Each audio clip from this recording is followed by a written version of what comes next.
The sound arrives before the ship does. First, the low metallic thunder of turbines, then the chop of rotor blades, beating hot Gulf air into a white haze over black water. Somewhere below that noise, on one of the most heavily watched sea lanes on Earth, merchant captains stare at radar screens and chart lines that look deceptively calm.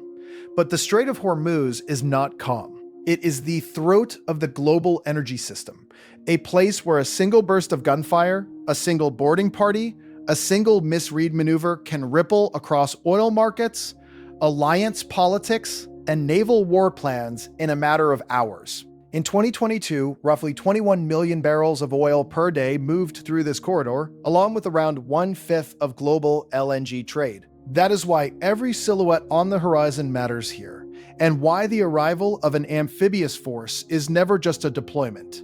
It is a message written in steel, aviation fuel, and amphibious doctrine. But the first twist in this story is the one most dramatic headlines skip. The viral version says USS Wasp surged toward Hormuz to lead a massive marine deployment. The official record is more precise, and in military terms, precision is everything. The documented August 2023 deterrence deployment to the region centered on the Bataan Amphibious Ready Group and the 26th Marine Expeditionary Unit, while USS Wasp's own later 7-month deployment in 2024 operated in the US 6th Fleet area, including the Eastern Mediterranean. That correction does not make the story smaller. It makes it sharper.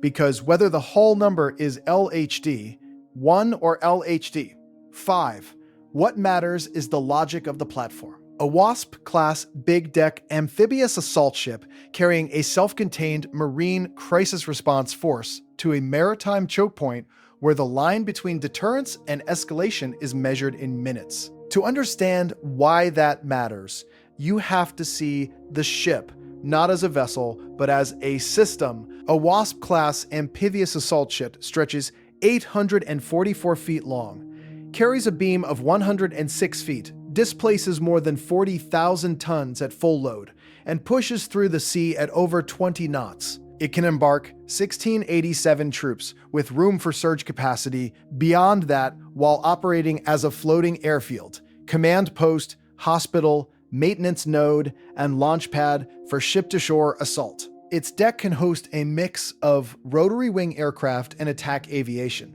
Its well deck can launch 3 LCAK hovercraft or 2 landing craft utility vessels. In other words, this is not just transportation. It is a compact version of joint warfare, aviation overhead, landing craft below, Marines inside, and a command team able to pivot from evacuation mission to boarding support to limited contingency response with almost no warning. That machinery began moving in earnest on July 10, 2023, when the Bataan Amphibious Ready Group and the 26th Marine Expeditionary Unit departed from Virginia.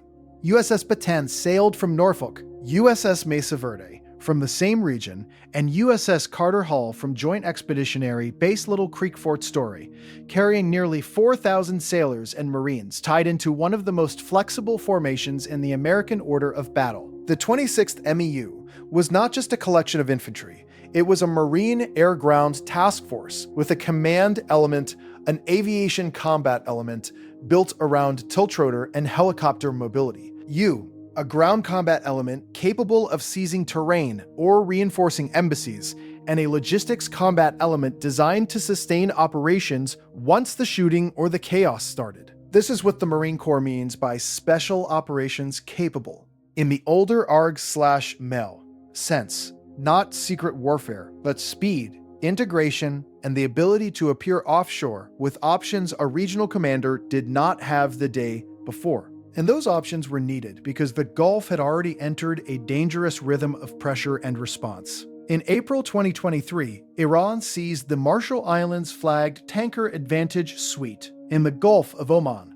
In early May, Iranian forces seized the tanker Neov in the Strait of Hormuz. Then, on July 5th, according to U.S. reporting, Iranian naval vessels moved against 2 more merchant ships near Oman, the oil tanker TRF Mas and the Richmond Voyager.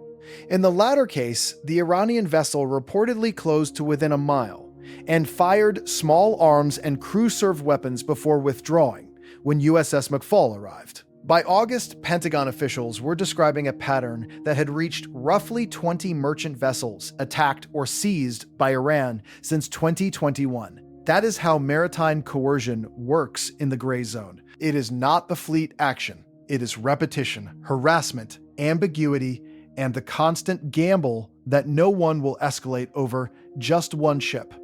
So when more than 3,000 sailors and Marines aboard USS Bataan and USS Carter Hall entered the Middle East on August 6th after transiting the Suez Canal into the Red Sea, the deployment was not theater, it was geometry. U.S. Fifth Fleet's operating area covers roughly 2.5 million square miles of water, including the Arabian Gulf, Gulf of Oman, Red Sea, and 3 strategic choke points, Hormuz, Suez, and Bab el-Mandeb. A destroyer can race to a distress call. Fighter aircraft can provide overwatch, but an amphibious ready group brings something else. Time and mass. It brings Marines who can board, secure, reinforce, evacuate, or simply exist over the horizon as a credible warning that a tanker harassment incident might suddenly become a multinational crisis with a Marine infantry company and aviation detachment attached to it. Then came the most revealing idea of all.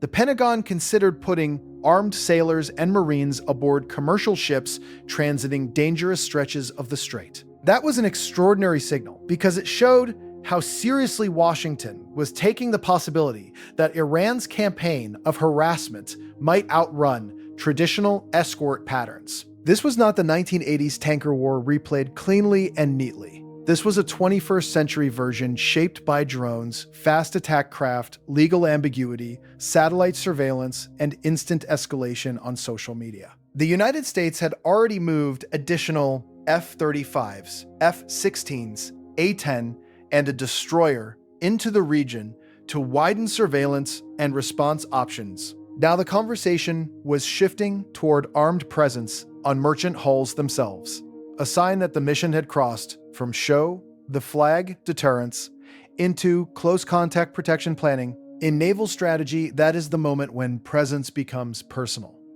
Inside a ship like Bataan or Wasp, if that hull had been tasked instead, the human reality is far less abstract than the maps on television. On the flight deck, non-skid coating burns, under boots engulf heat. In hangar bays, maintainers work around the clock on tilt rotors, helicopters, and attack aircraft because deterrence fails the moment readiness slips. In vehicle stowage and boat spaces, crews check lashings, engines, radios, hydraulic systems, and launch gear because the difference between a clean deployment of RHIBs or landing craft and a delay of 5 minutes can decide whether a boarding team arrives before or after a hostile vessel breaks away.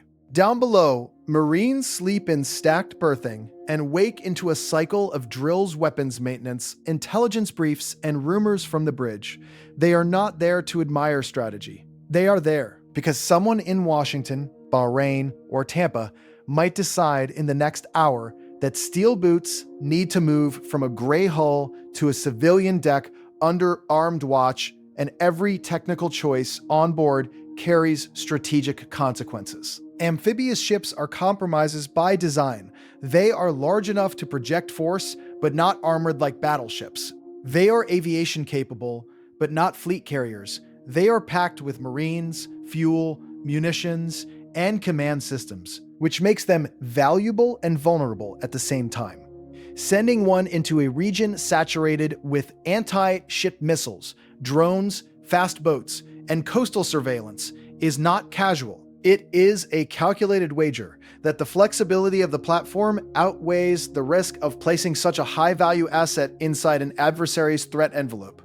Yet, that is precisely why these ships remain useful. Their strength is not that they can dominate the battle space alone. Their strength is that they widen the menu of responses below the threshold of major war: escort, raid, evacuation, seizure support, humanitarian extraction, embassy reinforcement, visible deterrence. In a crisis zone, options are power. That flexibility mattered because the Strait of Hormuz is not just a military choke point.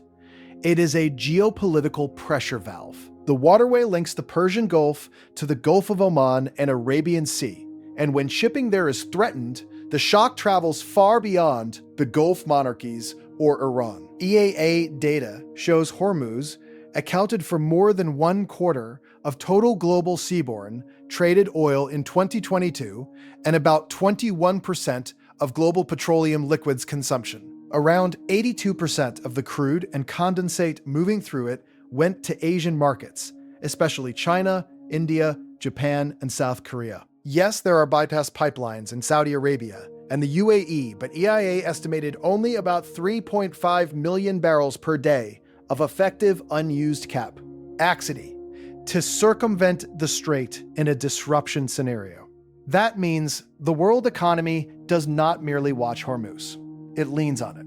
Every patrol pattern, every warning to shippers, every image of Revolutionary Guard fast boats around the tanker becomes a signal to traders, insurers, and governments that geography still rules the age of satellites and algorithms. But there was friction on the American side too, and that is where the story becomes more revealing than any triumphant deployment montage. Amphibious forces are finite, overused, and politically easy to demand precisely because they are so versatile. Before this deployment, Marine leaders had been warning that the service needed a minimum 31-ship amphibious fleet to reliably generate crisis response options. Retired Commandant Gen. David Berger had already pointed to the Sudan evacuation in 2023 as a case where a sea-based Marine option was not available when a combatant commander needed it. That means every ARG/MEL sent to the Gulf is not just a response to Iran, it is also a test of the US. Naval industrial base, maintenance cycles, crew endurance, and the long-running mismatch between global demand and available amphibious hulls. In other words, the ships reaching Hormuz are not only deterring an adversary, they are exposing the strain in the system that sent them. And this is where USS Wasp re-enters the frame, not as the ship officially documented in the 2023 Hormuz deterrence move, but as proof of how these big-deck amphibs function across theaters. UN Wasp and the 24th MEU returned home in December 2024. The Navy described a 7-month deployment spent operating in the US 6th Fleet area, including Boltops in the Baltic, Neptune strike in the Eastern Mediterranean, and crisis response positioning around Cyprus. More than 4,000 sailors and Marines took part. That matters because it shows the same class. USF ship is routinely used as a floating reserve of national intent. 1 month, it can be a NATO reassurance platform in Europe. Another month, in another crisis, a sister ship can become a Hormuz deterrent, a Red Sea contingency force, or an embassy reinforcement package. The hull changes. The strategic function does not. So if you want the real story behind the headline, it is not simply that America rushed a ship toward a dangerous strait. It is that modern sea power depends on an uncomfortable blend of visibility and restraint. A big deck amphib does not solve the Hormuz problem. It does something subtler, and in some ways harder. It buys time, creates choices, reassures partners, and warns adversaries that harassment at sea will not remain an isolated tactical act forever. The lesson is almost philosophical. In the age of hypersonic missiles, drones, and viral misinformation, strategy still comes down to the oldest maritime truth of all. Whoever can arrive with disciplined force, remain on station, and hold escalation one step below catastrophe usually shapes the future without firing the first decisive shot. That is why the silhouette on the horizon matters. Not because it guarantees peace, but because it reminds everyone nearby how close disorder is, and how much engineering, training, and political will it take to keep it from winning.